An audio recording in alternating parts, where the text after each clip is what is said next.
councillors, representatives of central government, all other distinguished guests, stakeholders, and members of the public.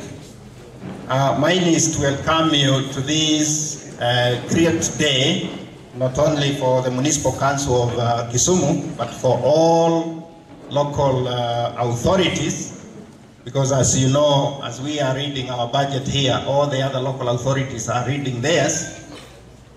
It's a big day because it gives us an opportunity to look at the budget we presented last year, and also look at the budget that we shall be using to actually give services to the jurisdiction. Hence, it's quite a very, very important occasion.